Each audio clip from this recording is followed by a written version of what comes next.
Hello, thanks for joining us here on the West London Sport YouTube channel. I'm here with Ben Kosky and Ian McCullough, where we're going to preview QPR season, which is set to go underway on Saturday against Millwall. But before we start, we just want to get to some breaking news, which is that Mark Warburton is set to sign a new contract as manager of Queen's Park Rangers, which should be signed before the first game of the season against Millwall. So, Ian, your instant reaction to this news, positive, I imagine.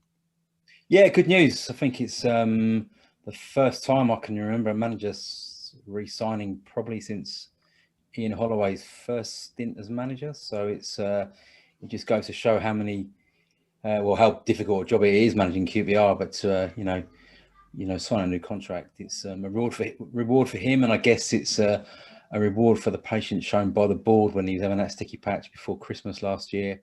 And I think it's thoroughly deserved. He's really helped turn the club, into the right direction. The football they play is very good.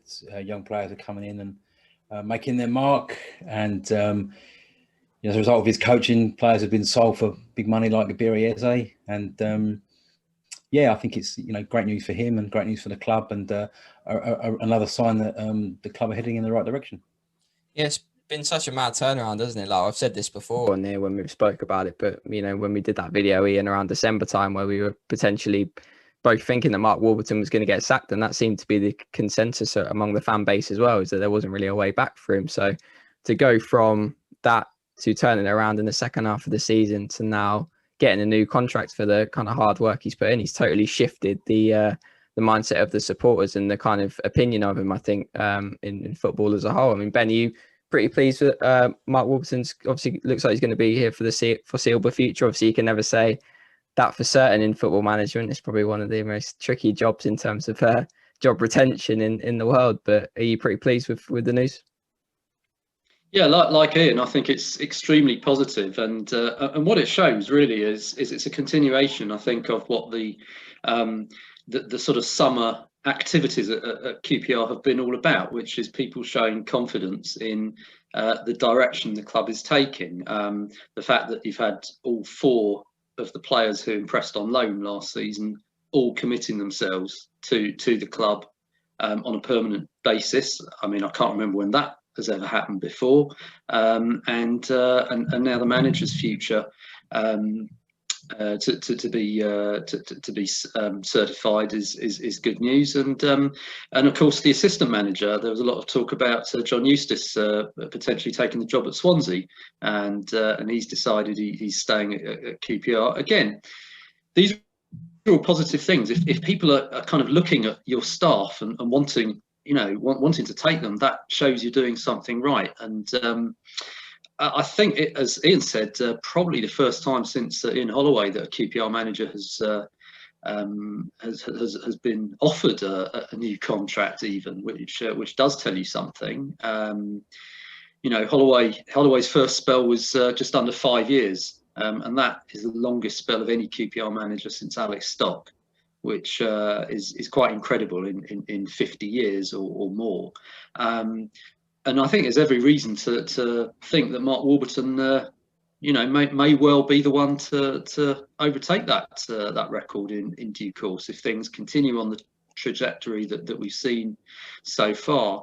And it's great to see manager showing confidence in the club showing confidence in the manager, and I think the club also showing a bit of savvy in the same way they confirmed the Stefan Johansson deal just before kick-off in the Man United friendly, and again, even the new season, Mark Warburton staying on. They're kind of pressing the right buttons, I suppose you'd say at the moment. So yeah, it all bodes well. I'm not sure if he's the longest serving manager in the Championship. I want to say that he isn't, but I'm not entirely sure. But I think he will be approaching that stat. If he carries on, he's coming up to his third season now, and especially in the Championship, we don't really see managers go 2 seasons at a club, really, do we? It's usually change because they're struggling at the bottom, or clubs that want to push for promotion feel like they want more. So it really is. I think it'll be just good to have some stability as well, because all of Mark Warburton's time at the club has been rebuilding the squad pretty much up until now. The first season he came in, I think they signed, was it like 13 players, something like that, in the first transfer window, because they were just decimated, had to get players off the wage bill. They were still kind of dealing with the ramifications of that fine that came in and the kind of financial fair play aspect of it. And then the second year, obviously, he lost some big players in Ibere Eze. Obviously, Naki Wells left in January. Jordan Hugill didn't come back.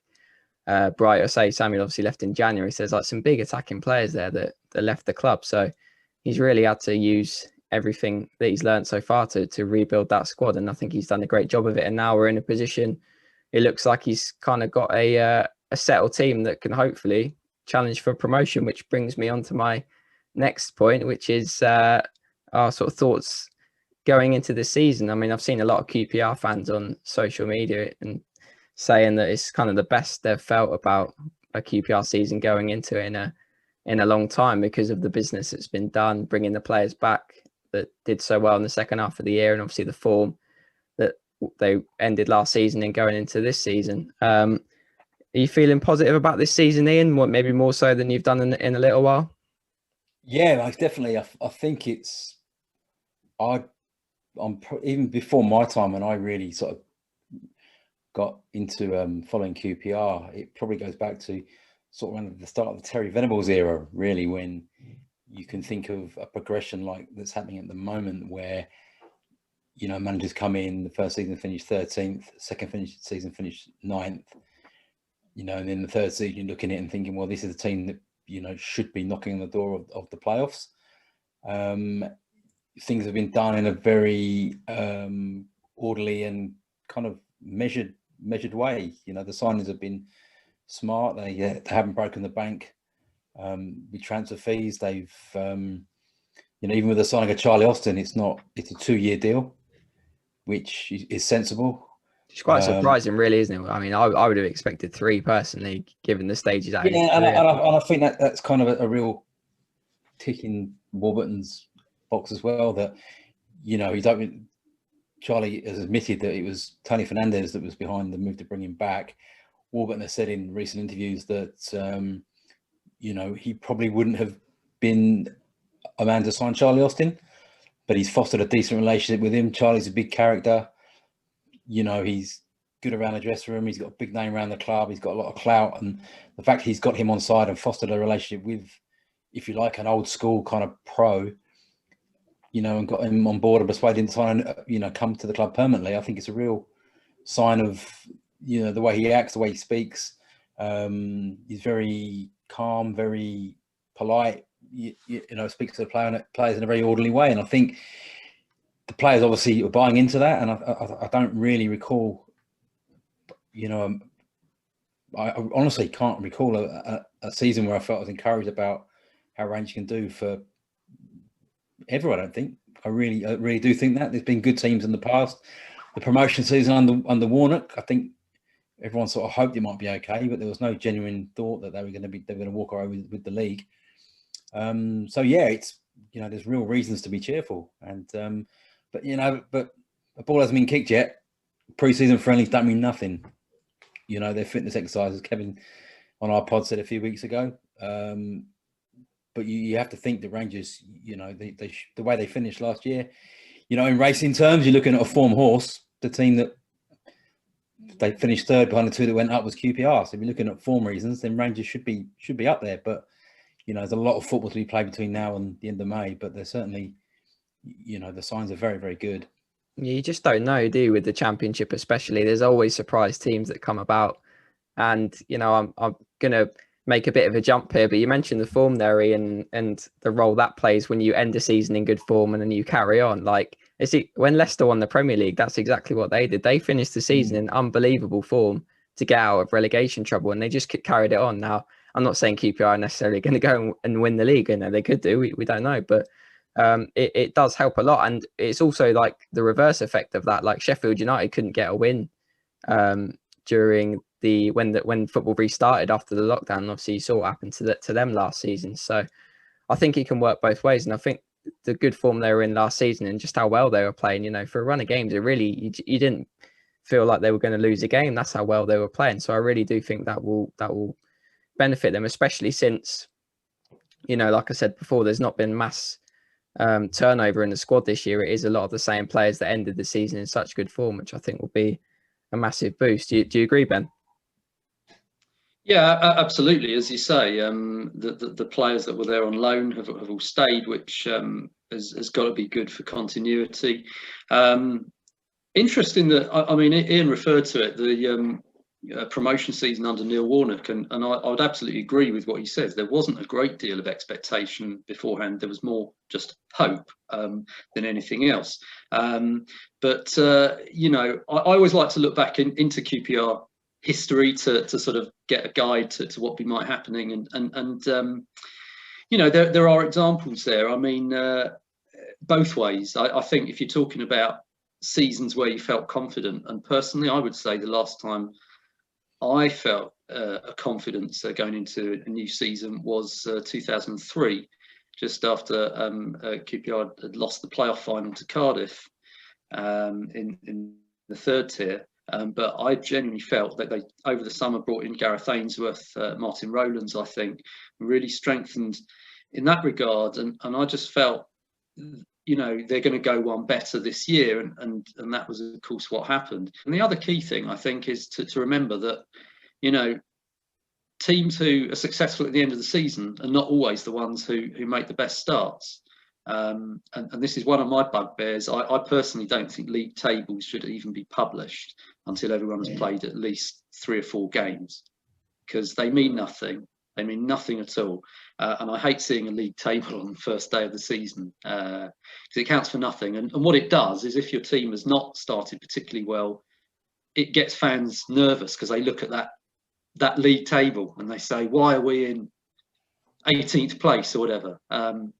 And it absolutely counts for nothing. And you can look at countless examples of that over seasons, where teams have not started great. So what I'm trying to say is, for fans, although there is a lot of optimism, if things don't start great straight away, don't panic, because there are 46 games. It's a long, long time. And I've already seen people saying, you know, they're worried about that opening game against Millwall just because everything's pointing in the right direction, so it's bound to go wrong. And it might go wrong against Millwall or in the next game, but it's the long term that counts. And I think, to agree with what you've both said, the signs are very encouraging. And just talking about that Millwall game, it kind of feeds into what we've spoken about already. I do feel like there's a real kind of dilemma with some of the selection that he's going to have to consider. I think the defence, I think I'd be fair to say, kind of picks itself at this stage. Maybe you could have a little bit of debate at the wing back spots potentially, but I feel like the back three is probably, I imagine we'd agree, it'd be Dickey, Barbet and De Vries. I don't think there's any disagreement there from your faces, so we'll go with that. I think I personally would go with, I think Odebajo is proven. I was a bit worried about that signing. Obviously, I know it's a free transfer, so it's kind of low risk, but he's had a really good pre-season. He was playing with so much energy in the game against United that I went to. He was probably the hardest working player on the pitch, and he looked really good. So I think maybe him at right back, and I think Wallace has been in excellent form in pre-season as well. So maybe him at left back. But I think that's when it kind of ends. It really does get difficult after that, because especially in those attacking areas, you're going to have to decide whether you want to go with Dykes and Austin like he ended last season with. You've got Chris Willock, who looks really good in pre-season. So as Ilias Chair as well is obviously going to have to play behind the striker. So it's a real dilemma. Me personally, I think I would actually start Chris Willock up front with Charlie Austin, and maybe bring Dykes off the bench to start the season. That's how good Willock's been, and maybe have Chair behind those two, because you've got 2 creators there for Charlie Austin. But I think there's a real debate there. What would your kind of preference be, Ian? Yeah, it's a nice problem to have. I mean, Willock has to play. He has his Chair. Both of them were outstanding against Leicester on Saturday. Willock looks, every time I see Willock, he looks better. Every time I see him play, he looks a real talent. And Chair, again, he looks like he's taken the leap. And again, sample size is small, etc. Pre-season friendlies, but you know, you have to look against the type of player he's playing against. That was a strong Leicester side out on Saturday. You know, he played very well, Chair, as did Willock. I mean, in the last season, he played Willock, Chair, Austin and Dykes at Middlesbrough, and I think they did against Luton as well, and they won both games pretty comfortably. I think Johansson has to come in. Yeah, I mean, is he going to be ready? He's not played a single pre-season game, has he? He came late to the club. I feel like he won't. I wouldn't worry too much about that. I think, he hadn't kicked the ball in for 3.5 months when they signed him in January. He went straight into the side against Watford.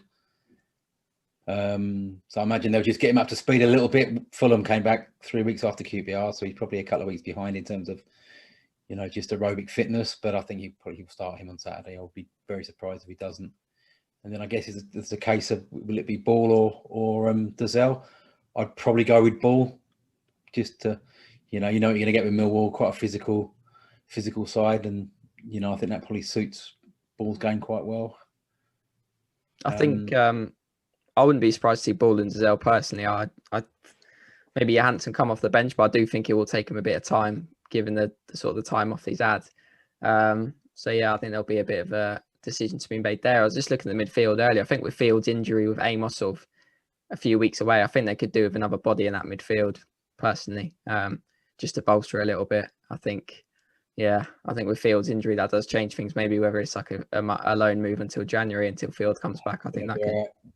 No, I don't see. He doesn't like big squads, does he? I don't see what you're going to do. It's a bit of a Harry Redknapp thing. I think one more injury. I think they're really vulnerable there. I think, but I wouldn't be entirely comfortable with Ball and Dazelle personally. I think that's the key though, Dan. I think one more injury and then perhaps you act at this stage. I know what you're saying, but I think this is the whole point of having a squad. And I think because Field is out, we're thinking till about November, perhaps something like that. But there's the opportunity for other players. And as we've said, Johansson is to come in. Personally, I don't agree with Ian. I don't think he will start on Saturday. I think that's a big gamble to put someone in who's I don't see why has it a big gamble. He's played. He's had pre-season because I think because I think injuries you've got to play. Because I think you want the guys who are attuned to the team, and I think Dazelle has come in, and he's. I don't agree. You got to play him. You got to start the season with your best team. Johansson has to start. As I say, he come in, he didn't kick the ball for 3.5 months. He started against Watford. They won the game. But he's training every week then, there isn't. Personally, for me, I would say the side that started against Leicester is most likely to be the side that starts against Millwall, fitness permitting. And we will see, of course. But for me, Johansson starts on the bench. And you go with that. If he's blowing, you take him off after 75 minutes. I would love to see him start personally. I would love to see him start because I think he is by far the best midfielder they've got at the club. But just with no pre-season behind him, I just wonder, Mark Warburton, over the last couple of years, we've seen him be very careful with players when they've not had a pre-season. Taking Brightside Samuel off after 60 minutes and the fans booing him because they want to see him stay on. But he comes out after and says, we've done the numbers and, we know he's more susceptible to get a muscle injury after this time. So I think personally, I just think that's what Mark Warburton will do. But yeah, I think it will be great to see him start because, of how he ended last season.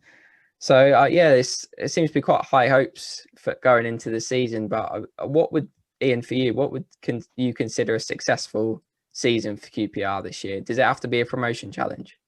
Yeah, definitely. Yeah, I think so. I think you have to, every season you have to improve where you finished the year before.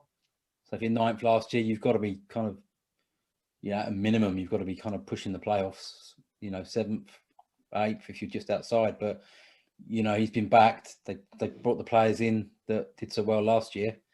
There's no real excuse, really. I mean, you look at the squad, there's strength in depth now. You've got, Badger looks a really good player. Kakai's a good deputy. You've got McCullough looks a decent player as a wing back. Lee Wallace looks in really good form. You've got Jimmy Dunn, looks a very decent, solid guy, can fit in at the centre backs. You've got strikers that are all scored in pre-season. There's a lot to like. I don't think there's really any excuse. I mean, the biggest worry I'd have really would be the transfer window closes in just another month, hoping for another month. Rangers get off to a good start. For example, a club like Brighton have just lost Ben White. They're struggling. They might come in and look at someone like Rob Dickey. These are the kind of things, and you get an offer you can't turn down. you don't have time, to bring in a replacement. That could go against them. But I mean, that's a positive sign as well, that you're doing so well that teams are coming in wanting to buy your players. But if they can keep everyone A, fit, and B, at the club, there's no reason why they can't be pushing for, at least a top 4 spot in my opinion. Well, if I had to put you on the spot now and you had to say where you think QPR will finish, I know it's early days. I know the transfer window's not done. Pre-season prediction, what do you think? Oh, I reckon top 6. Ben, would you echo that optimism from Ian? To be honest, I would actually. I think top 6 is realistic. I think I'm going to. Ian, I've just disagreed about selection, so I'm going to agree with him on his analysis of what would be a good season. I think a promotion challenge or a playoff challenge is exactly right. That doesn't necessarily mean if you don't win promotion, it's not a successful season, because as long as you're moving forward, then it is a successful season. And looking at the caliber of the other teams in the Championship, I certainly feel it's not unrealistic to finish inside the top 6. I would personally say it's more likely to be a close run thing. I think maybe 5th or 6th place or something like that may be more realistic. I would be surprised if they're higher than that, but I'd love to be surprised. Yeah, I would also be surprised if it was a top 4 finish, just because it's so hard to compete at that top level of the Championship now. You've got West Brom coming down, who have invested a lot in their squad. You've got Sheffield United coming down, and they had a terrible season last year, but they've spent a lot of money on their squad. You've got Bournemouth up there.